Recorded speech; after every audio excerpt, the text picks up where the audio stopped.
Sa mga pards, so dumating yung computer table na in-order natin. I-unbox natin ito. Tapos i-assemble natin para maging guide nyo rin. Since malapit na yung pasukan para dun sa inyong computer virtual learning setup. Okay?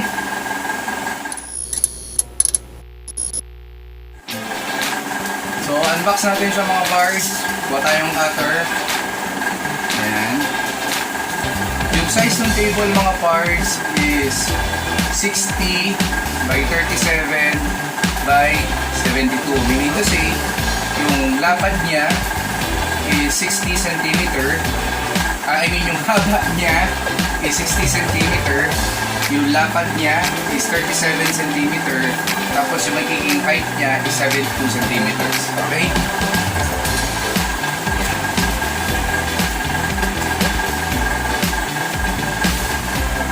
Okay. Ayan. So, ayan siya mga parts. Kulay light brown yung in-order natin na computer table. So, ayan mga parts. Meron siyang instructional manual na kasama. Ito yung magiging guide natin mamaya pagka i-assemble na natin yung computer table natin. Mga parts, may kasama na siyang Phillips screw. Libre to mga parts, kasama sa box. May set of screws din siya nakasama.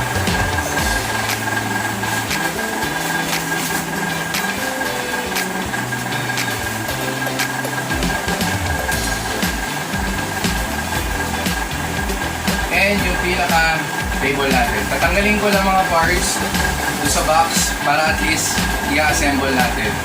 Yung mga table, yung mga wood mga parts, may mga number siya. So ito yung susundan natin na number na naka-indicate dun sa manual. Okay?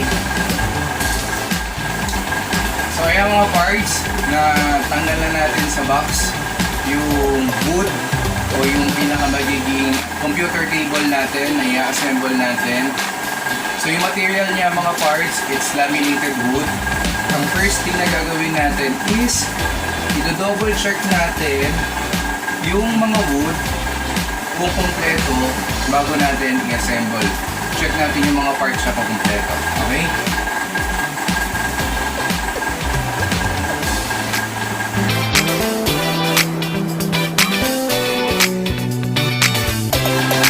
Kompleto siya mga parts.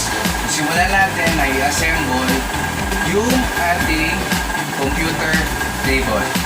Okay? So ito mga parts, gagawin natin to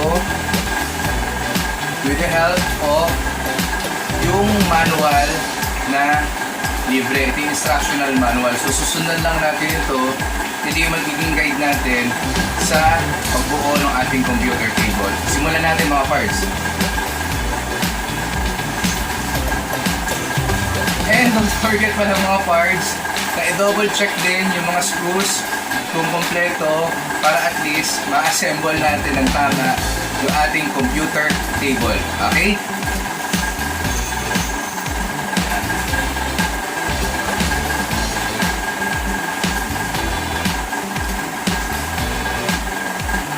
Sa first step mga parts, kailangan natin yung number 11, number 6, number 3, number 7, at number 8 na wood. Ang gagamitin nating screw ay B4. Ganitong klase yun, yung B4. Yan. So, hanapin natin yung number 3. Ito si 11. Tama, 11.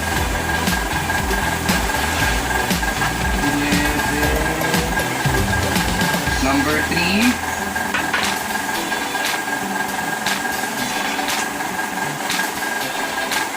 Number 6. Number 7.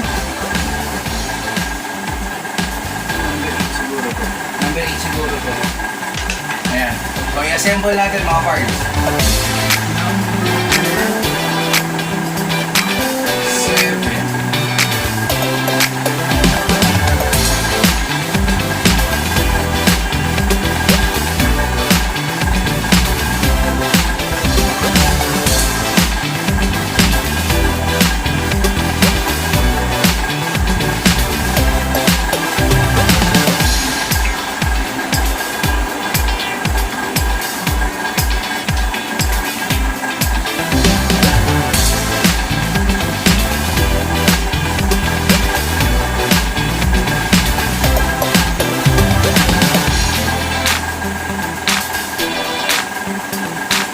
Gagamitin natin mga parts yung libre na Phillips screw to tighten yung mga tornilyo.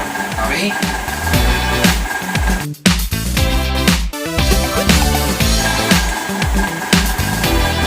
Number 7 and then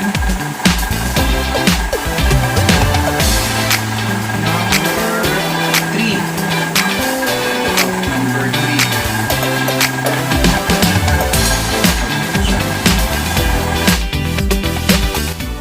Ang maganda lang dito mga parts sa table na ina-assemble natin, may pre-drilled holes na siya.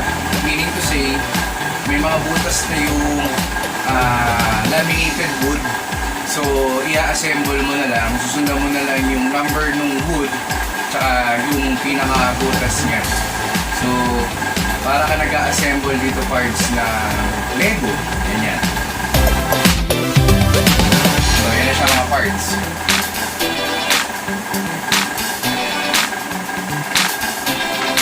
Next, number 6 natin.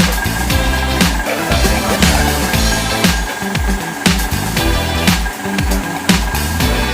Number 6.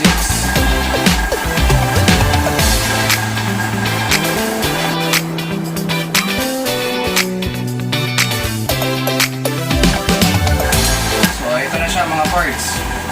Ayan. Parang ito yung CPU rack siguro mga parts.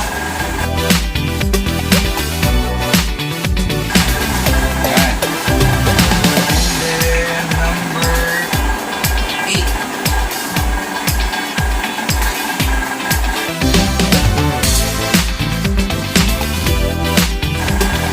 Ayan na siya mga parts. And then, susunod natin mga parts since nagawa na natin yung first part dun sa instructional manual. Susunod natin nga hanapin yung wood number 2, wood number 9, wood number 4, at wood number 5. So, ito yung 9, ito yung 2. Ito yung 2. Tapos 5 and 4. Ayan. So i-assemble din natin ito mga parts.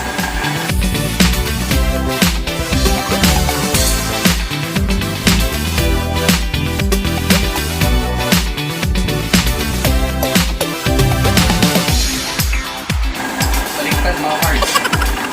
Ilagay natin. At mga parts kasi facing dapat ito nasa likod.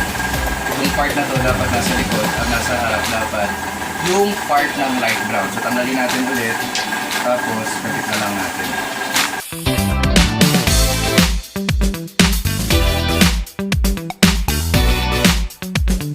So ito yung mga parts. Kanina baliktad. Kaya inulit natin. So lalagyan na natin si wood number 2.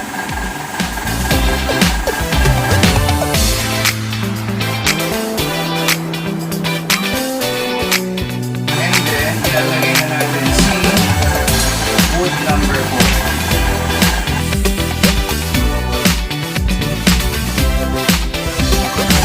Ayan na. And then, so ayan na siya mga parts. And then, ang gagawin natin, i-screw natin, kukombine natin yung dalawang parts. Ayan, i-screw natin siya. Okay? So, So ayan mga parts, pagdudugtungin na natin yung part 1 at part 2 na inassemble natin as yung base ng ating computer table.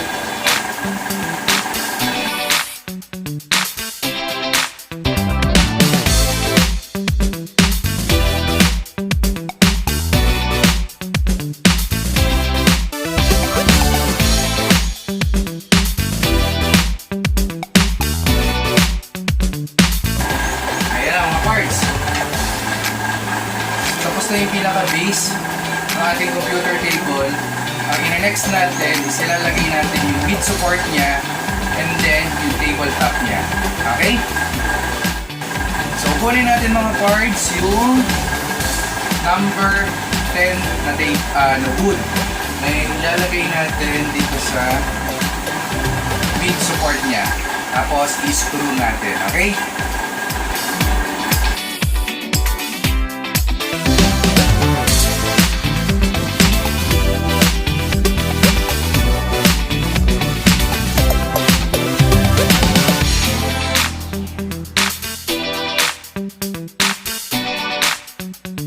So ayan yung pinaka-foundation ng ating computer table. So parang relasyon lang, kailangan matibay yung foundation para at least matibay yung magiging relasyon. Okay, so ayan yung computer table natin.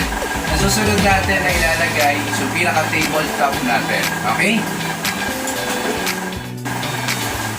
So kunin natin mga parts yung pinaka-tabletop. Ito yung pinaka-tabletop niya mga parts. And then, meron dito 4 na screw. Ito yung DO5. Ang gagawin natin mga parts, i-screw muna natin ito dito sa mga butas ng pinaka-tabletop.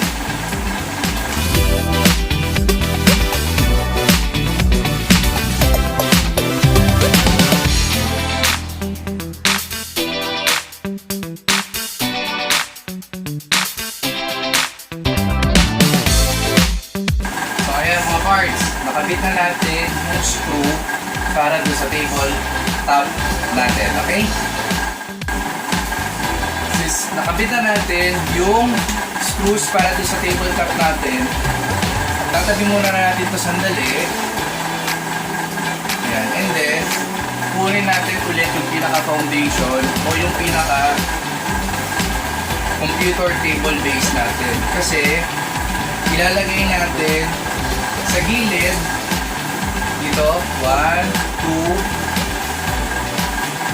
3, 4 yung ganitong klaseng screw. Ito yung partner nung DO5. Ayan, so ilalagay natin siya dito 1,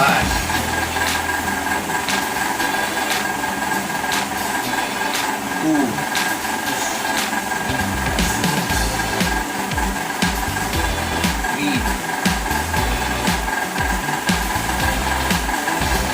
4. Yan. And then mga parts, ipapatong natin ngayon yung pinaka tabletop natin. I-shoot natin siya dun sa pinaka butas dun sa laminated wood. Ayan siya parts.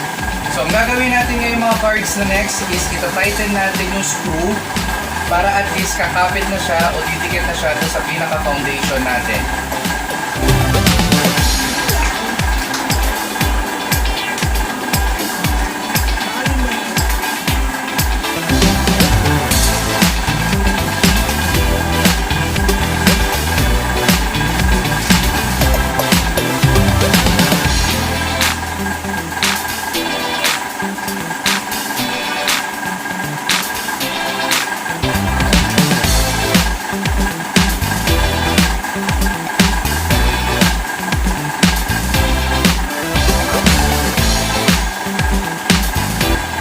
Mga parts, ready for setup na yung ating computer table. So So ayan mga parts, tapos na natin buuin at i-assemble yung ating computer table na ang sukat niya ulit mga parts is haba niya is 60 cm, yung lapad niya is 37 cm at yung taas niya is 72 cm. So baka mga parts, may tatanong ninyo kung pwede ba maglagay ng printer dito sa part na to. Ako isasuggest ko mga parts, huwag kayong maglalagay ng printer sa paanan ng computer table. Bakit? Unang-una, may nakita na ba kayo na computer shop or offices na ang printer is nasa paanan? Main reason kung bakit di nilalagay ang printer sa paanan is magiging dantayan lang yan ng paa o masisipa-sipa lang yung printer at magiging cause na madaling pagkasira ng printer mo. Nevertheless, kung gusto mo madaling masira yung printer mo, pwede yan mga parts. Pero ako, hindi ko talaga isasuggest mga parts. Tsaka mga parts, hindi kasya yung printer dito kasi yung sukat niya, yung haba nung part nung computer table na to is 28 cm by 16. So ito applicable sa mga libro, sa mga modules na pwede mo mailagay dito. Yung CPU mga parts, magdidepende sa size ng CPU nyo po.